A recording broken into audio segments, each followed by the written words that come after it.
बहुत बहुत स्वागत है आप सबका। आज हम लोग मोल कंसेप्ट के पार्ट 2 द्रव्यमान के पदों में मोल पढ़ेंगे। हमने पहले क्लास में जिक्र किया था कि मोल को मोल संख्या में व्यक्त किया जाता है, द्रव्यमान में व्यक्त किया जाता है और आयतन में व्यक्त किया जाता है। तो आज हमारा होगा मोल इन टर्म्स ऑफ मास, द्रव्यमान के पदों में मोल। संख्या तो हमने देखा कि 6.02 इंटू 10⁻23 सिमिलर पार्टिकल्स, सदृश कणों का समूह मोल है। अब इतना पार्टिकल्स जब जुड़ेगा तो इसका कुछ मास होगा, हर एक पार्टिकल का मास होगा, एक पार्टिकल का मास होगा। अब ये पार्टिकल में हमने पढ़ा था कि पार्टिकल हैं के अंतर्गत कौन कौन आते हैं, तो एटम यानी परमाणु, मोलेकुल अणु और आयन। प्रत्येक एटम का अपना परमाणु द्रव्यमान होगा, यानी द्रव्यमान कुछ होगा, मोलेकुल का द्रव्यमान होगा और आयन का द्रव्यमान होगा।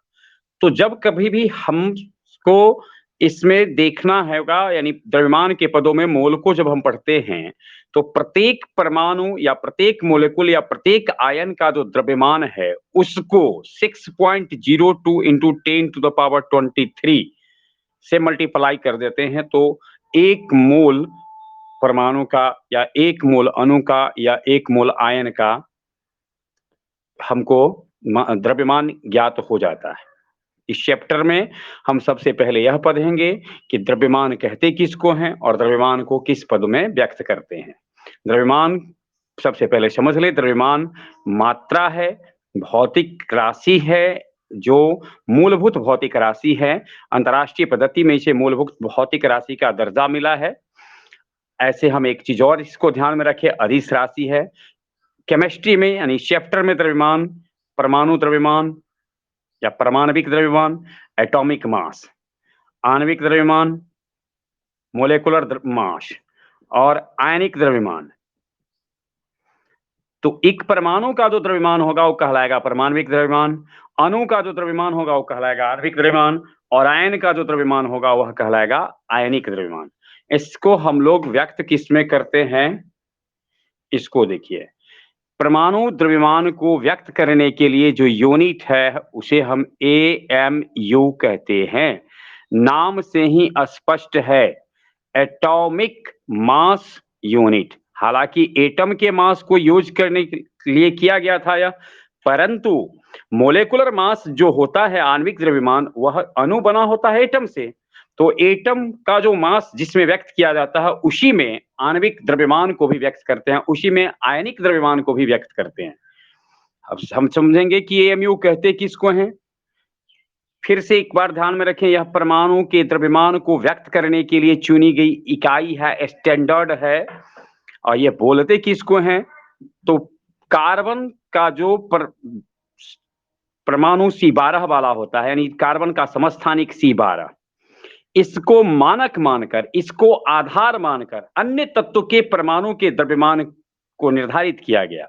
यानी जितने तत्व ज्ञात हैं, जितने प्रकार के परमाणु ज्ञात हैं, उनमें जिसको स्टैंडर्ड माना गया वह C12। हालांकि पहले ऐसा नहीं था, पहले AMU की परिभाषा हाइड्रोजन को आधार मानकर, फिर बाद में ऑक्सीजन को आधार मानकर, और अभी जो हम पढ़ते हैं तो C12 का।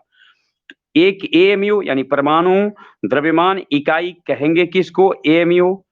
तो यह तत्व के एक परमाणु का द्रव्यमान, तत्व के एक परमाणु का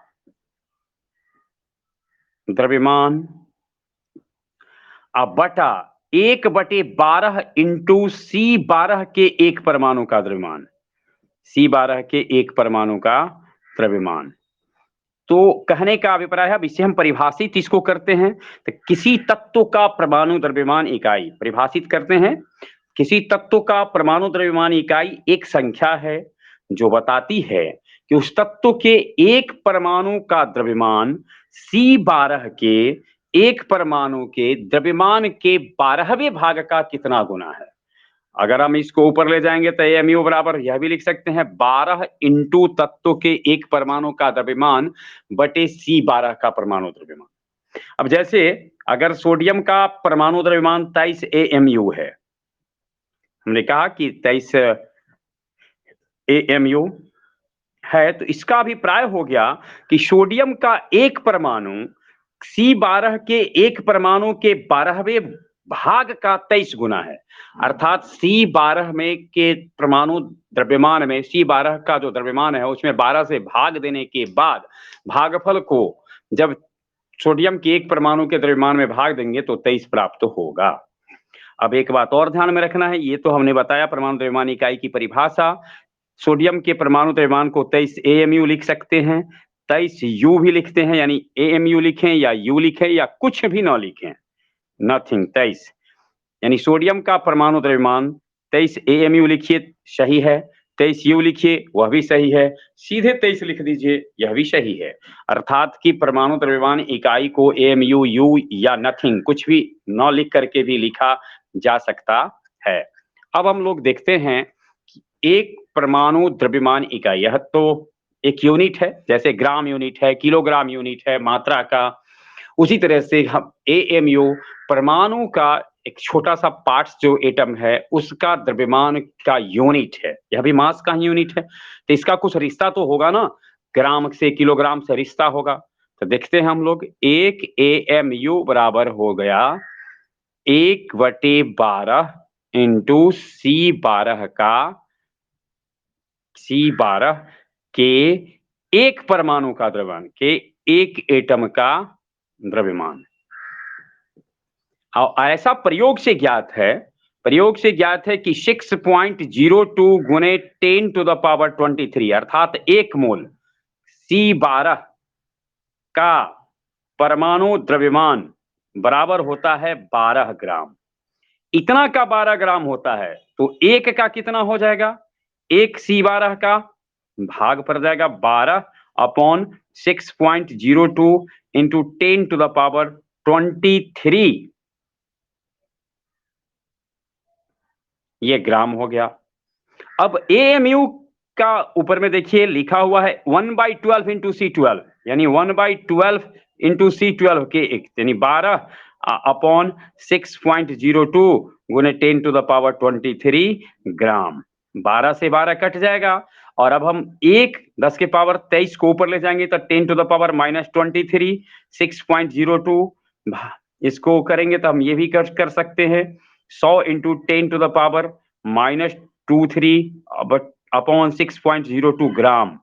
सब कुछ को जब हम लोग तोड़ेंगे, इसका कैलकुलेशन करेंगे, तो फाइनली इसका रिजल्ट आएगा हमको नियर अबाउट लगभग 1 AMU बराबर 1.66 इंटू 10⁻−24 ग्राम। किलोग्राम में बदलेंगे तो 1.66 गुने 10⁻−27 किलोग्राम। ग्राम को किलोग्राम में बदलने के लिए 1000 से भाग। इसको इलेक्ट्रॉन वोल्ट में जब बदलते हैं, मेगा इलेक्ट्रॉन वोल्ट में, तो यह 931 मेगा इलेक्ट्रॉन वोल्ट के बराबर होता है। फिलहाल इसे याद रखेंगे, बाद में हम लोग विद्युत धारा चैप्टर में पढ़ेंगे कि इलेक्ट्रॉन वोल्ट कहते किसको, ये एनर्जी का है, लेकिन अब इसका इसमें क्या है योगदान। 931 मेगा इलेक्ट्रॉन वोल्ट होता है 1 AMU के बराबर। अभी इसको और थोड़ा सा देखते हैं, इतना ही लगभग है प्रोटॉन का मास, यानी ए मास ऑफ प्रोटॉन। इतना ही लगभग है मास ऑफ न्यूट्रॉन। लगभग हम शब्द इस्तेमाल कर रहे हैं, इसे यह ना समझा जाए कि मास ऑफ प्रोटॉन और मास ऑफ न्यूट्रॉन बराबर होते हैं, लेकिन लगभग बराबर होते हैं। और मास ऑफ हाइड्रोजन एटम, तो जरा सा देखिए, एक याद रखेंगे और हम सबका, अगर हमसे कोई पूछा जाए कि मास ऑफ हाइड्रोजन एटम कितना है तो 1.6 into 10⁻−24 gram. Mass of neutron कितना है तो भी इतना हम बोल सकते हैं, मास ऑफ प्रोटॉन कितना है तो बोल सकते हैं, यानी 1 AMU बराबर इतना होता है। यह परमाणु के द्रव्यमान को व्यक्त करने का मात्रक है। अब देखिए, परमाणु द्रव्यमान के बाद हम देखते हैं आणविक द्रव्यमान। परमाणु का द्रव्यमान के बाद आणविक द्रव्यमान, नाम से देखिए स्पष्ट है, आणविक अणु का द्रव्यमान। शाब्दिक अर्थ निकालने की कोशिश करें, अणु के द्रव्यमान को आणविक द्रव्यमान कहते हैं। अणु में परमाणु होते हैं। अब सपोज करिए कि एक थैला अगर हमने ले लिया, H3PO4 है यह, H3PO4। तो इसमें 3 हाइड्रोजन के एटम हैं, 1 फास्फोरस के एटम है और 4 ऑक्सीजन के हैं। 4 एटम ऑक्सीजन के, 1 एटम फास्फोरस के और 3 एटम हाइड्रोजन के। तो इस प्रकार से H3PO4 एक अणु का पैकेट अगर हम बात करें तो उसमें एक अणु में कुल मिलाकर के 8 एटम हैं। इसमें 8 में से 3 हाइड्रोजन का है, 1 फास्फोरस का है और 4। अब इसका जो मास होगा वह इस सबके मास का योगफल होगा। तो आणविक द्रव्यमान की परिभाषा हम यह कह सकते हैं कि किसी अणु में उपस्थित प्रत्येक परमाणु के परमाणु द्रव्यमान के योगफल को उसका आणविक द्रव्यमान कहते हैं। अब स्वाभाविक है कि परमाणु का परमाणु द्रव्यमान U में, तो आणविक द्रव्यमान भी AMU में ही। अब इसका कैसे निकालते? H 3 इंटू H का प्लस 1 इंटू P का मास प्लस 4 इंटू O का। H का 1 होता है, 3 गुणे 1, फास्फोरस का 30, 31 भी होता है, लेकिन 31 ही लेते हैं, और 4 गुणे 16, 3 31 16 98, 31 3 34, 16 चौका 64, 34 98 AMU। तो लगभग ये हमारा हो गया आणविक द्रव्यमान। तो अब यह भी AMU में लिख सकते हैं, 98 AMU लिखिए, 98 U लिखिए या 98 लिखिए, तीनों का अर्थ एक ही होता है। ये था हमारा आणविक द्रव्यमान। अब इसी तरह से CH4 का पूछेगा तो 1 कार्बन है, इसमें 4 हाइड्रोजन है, हो जाएगा 12 प्लस 4 16 AMU। इस प्रकार से हमारा आणविक द्रव्यमान समाप्त होता है। अब है आयनिक द्रव्यमान।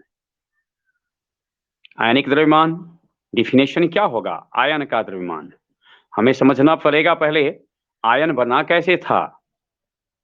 तो हमने पीछे देखा, आयन बना था परमाणु प्लस माइनस इलेक्ट्रॉन। परमाणु इलेक्ट्रॉन को लेता था या परमाणु इलेक्ट्रॉन को त्यागता है, लेता है या त्यागता है, तो आयन बनता है। अब आयनिक द्रव्यमान का यानी इसका द्रव्यमान का आयनिक द्रव्यमान क्या लिख सकते थे हम? परमाणु द्रव्यमान प्लस इलेक्ट्रॉन का द्रव्यमान, n इंटू इलेक्ट्रॉन का द्रव्यमान। अब हम ये जानते हैं कि इलेक्ट्रॉन का द्रव्यमान नगण्य होता है, शून्य होता है। तो आयनिक द्रव्यमान, अब देखिए, आयनिक द्रव्यमान बराबर, हमने कहा है कि नगण्य होता है, इसका अर्थ ये नहीं कि साफ होता ही नहीं है, लेकिन इतना होता है कि उसको नेगलेक्ट कर देते हैं। तो आयनिक द्रव्यमान बराबर हो जाएगा परमाणु द्रव्यमान और प्लस n इंटू शून्य यानी शून्य, यानी आयनिक द्रव्यमान परमाणु द्रव्यमान के बराबर ही होता है। यदि हमसे पूछा जाता सोडियम का परमाणु द्रव्यमान 23 AMU, अब पूछा जाए Na प्लस आयन का परमाणु द्रव्यमान, इसमें भी कुछ विचार नहीं करना है, 23 AMU ही होगा, क्योंकि इलेक्ट्रॉन के त्यागने से हुआ है और इलेक्ट्रॉन का, एक इलेक्ट्रॉन का मास इतना कम होता है कि उसे नेग्लिजिबल मान लिया जाता है। ये था हमारा परमाणु द्रव्यमान, आणविक द्रव्यमान और आयनिक द्रव्यमान। अब है इस सब में जोड़ा जाए मोलर द्रव्यमान। मोलर द्रव्यमान, नाम से थोड़ा सा अर्थ निकालिए। मोलर में छिपा है मोल भर का द्रव्यमान, 1 मोल का द्रव्यमान। 1 मोल परमाणु,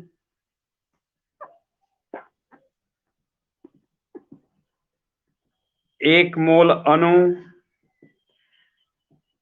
1 मोल आयन। अगर 1 मोल परमाणु है तो उसका परमाणु द्रव्यमान, मोलर द्रव्यमान को हम कहेंगे मोलर परमाणविक द्रव्यमान। मोलर परमाणविक द्रव्यमान, मोलर एटॉमिक मास। सिमिलरली 1 मोल अणु के लिए कहेंगे मोलर आणविक द्रव्यमान और इसके लिए कहेंगे मोलर आयनिक द्रव्यमान। और ध्यान में रखना है हमको, मोलर परमाणविक द्रव्यमान, मोलर आणविक द्रव्यमान और मोलर आयनिक द्रव्यमान, यानी मोलर द्रव्यमान को ग्राम एटम भी कहते हैं, यानी इसको कहेंगे ग्राम एटम। परमाणु के केस में ग्राम एटम, इसको कहेंगे ग्राम मोलेकुल।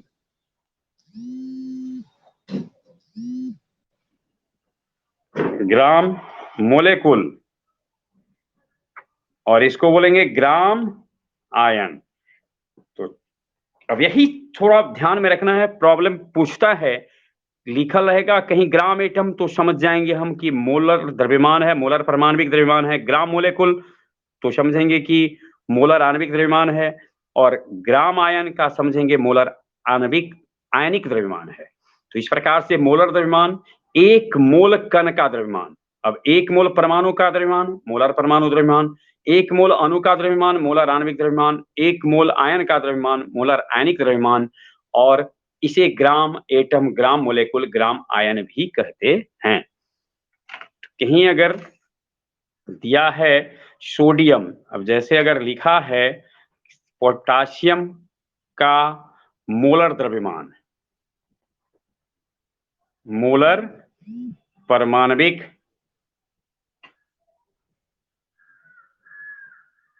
द्रव्यमान बराबर हम कह सकते हैं पोटासियम का ग्राम परमाणु, पोटासियम का ग्राम एटम बराबर कह सकते हैं हम 39 ग्राम।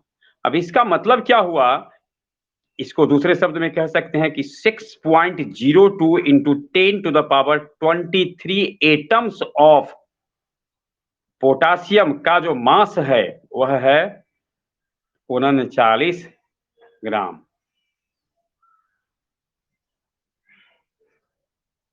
बोल दो बात,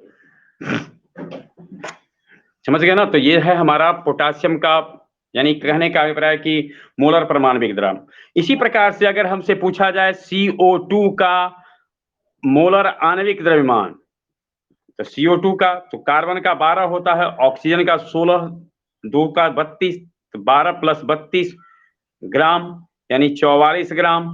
तो इस प्रकार से मोलर आणविक द्रव्यमान।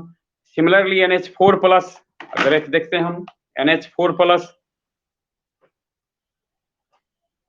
इसका पूछा जाएगा ग्राम आयन, निकालिए। नाइट्रोजन का 14, हाइड्रोजन का 4, एक का एक होता है, 4 हाइड्रोजन है इसलिए 4, 14 प्लस 4 18 ग्राम। ग्राम आयन की इसके बदले अगर पूछा जाता है NH4 प्लस के एक मोल का कितना हुआ, तो 18 ग्राम। तो अच्छी तरह से ध्यान में रखना है, gram atom, gram molecule, gram ion actually क्रमशः molar atomic mass, molar molecular mass और मोलर आयनिक मास ही होते हैं।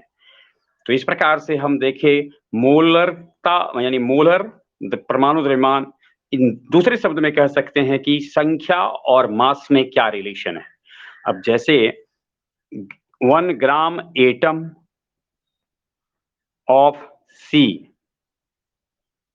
बराबर 12 ग्राम, इसका अभिप्राय हो गया एक मोलर एटॉमिक यानी molar atomic mass of C बराबर 12 ग्राम, और मोलर एटॉमिक यानी कि 0.02 इंटू। तो इस तरह से हम देखते हैं कि हमारा संख्या में जो टर्म था उसका मास में रिश्ता है।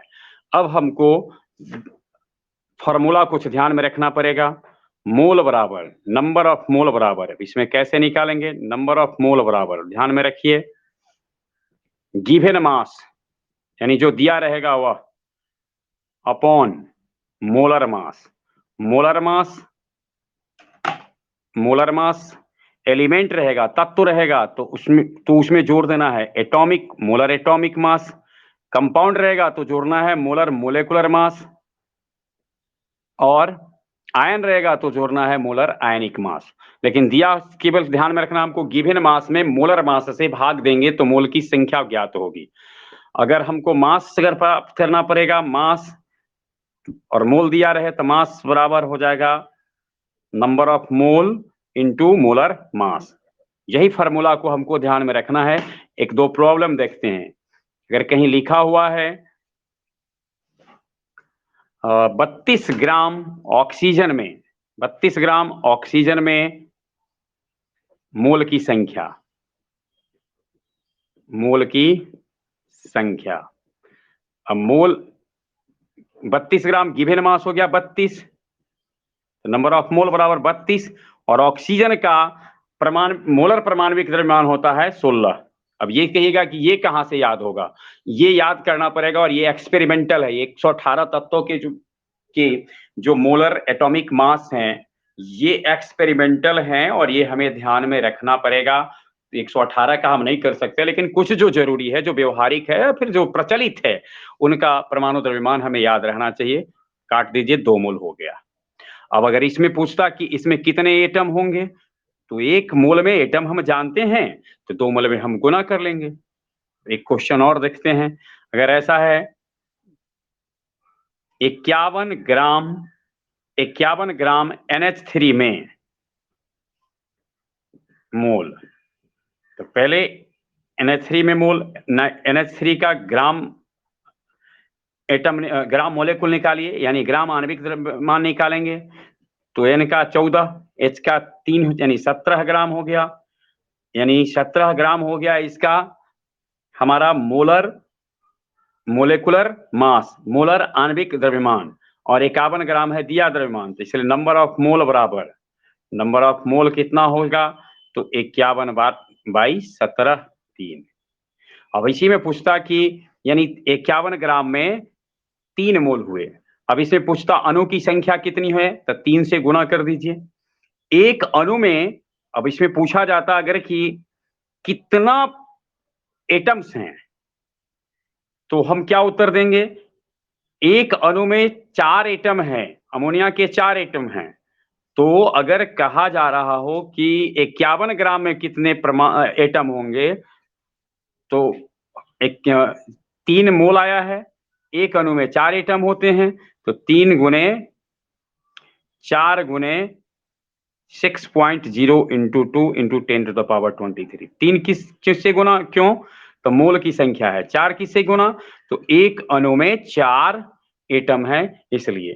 तो इस प्रकार से ये परमाणु की संख्या निकला, ये मोल की संख्या निकला, और केवल अणु पूछता कि कितने अणु होंगे, तो 3 से गुना कर देते। तो यही हमारा था मोल इन टर्म्स ऑफ मास। विशेष रूप से हम इसके लिए न्यूमेरिकल का एक PDF देंगे, तो हम चर्चा करेंगे। मोल इन टर्म्स ऑफ मास हमारा इसके साथ ही समाप्त होता है। ध्यान में रखना है हमको, 1 AMU कितना होता है, मोलर एटॉमिक मास किसे कहते हैं, मोलर मोलेकुलर मास किसे कहते हैं, मोलर आयनिक मास किसे कहते हैं, इन सब तथ्यों को हमें ध्यान में रखना होगा। और बस इतना रखना है कि एक मूल यानी संख्या जो है उसको मास में कैसे कन्वर्ट करना है, मास को संख्या में कैसे कन्वर्ट करना है, इसको ध्यान में रखना है। अगले दिन हम लोगों का होगा मोल इन टर्म्स ऑफ वॉल्यूम। धन्यवाद। चलिए, चला दो। शिवरंजन, नहीं चला गया क्या?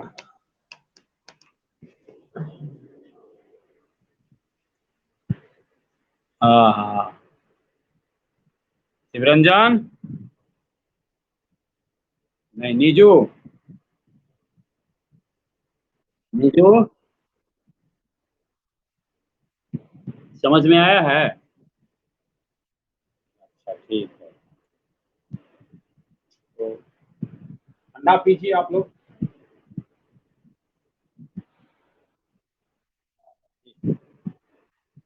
आप लोग नहीं पीजिएगा क्योंकि अभी स्वस्थ रहना है।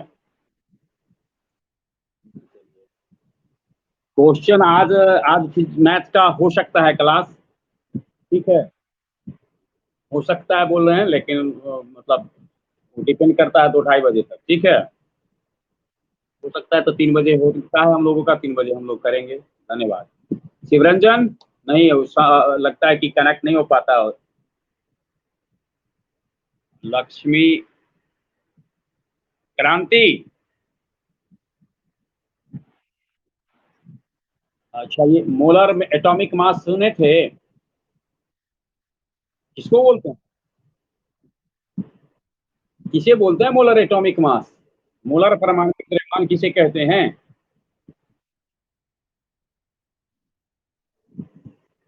यही सुने थे, हाँ, सुनी थी तो क्या हो गया, पेज PDF भी था पहले दिया गया है, हाँ बताइए। मोलर नाम ही है, अभी हमने पहले बताया था, मोल भर का, एक मोल परमाणु का द्रव्यमान तो मोलर एटॉमिक मास, एक मोल अणु का द्रव्यमान तो मोलर मोलेकुलर मास, 1 मोल आयन का द्रव्यमान। सुनी थी तो पहले ही पेज जब आप लिखते हैं तो पेज को पहले से देखिए, ये पढ़ने का तरीका हमें ढूंढना पड़ेगा कि किस प्रकार से पढ़ें ताकि हमको ठीक से समझ में आए। पहले मिल गया है तो आप क्यों नहीं पढ़े थे? चलिए, आपको लगता है कि पूछेंगे ही नहीं? हाँ? ऐसा मत सोचिएगा। शिवरंजन, चलिए, समझ में आया है ना? तुमको तो आ ही गया होगा। नेट प्रॉब्लम है क्या?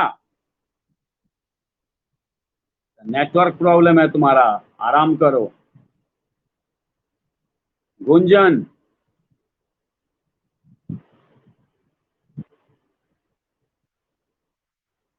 जिसको 11th वाला एक गुंजन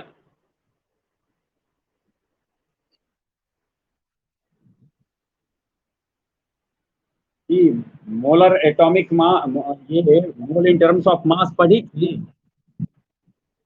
नहीं पढ़ी? एक होमवर्क है सबको, मोल इन टर्म्स ऑफ वॉल्यूम पढ़ के रहना।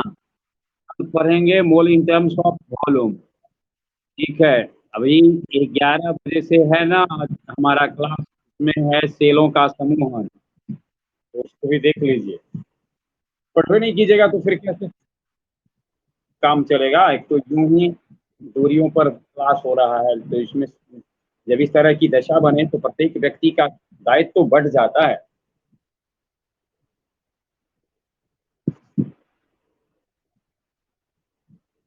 ठीक है, रखिए।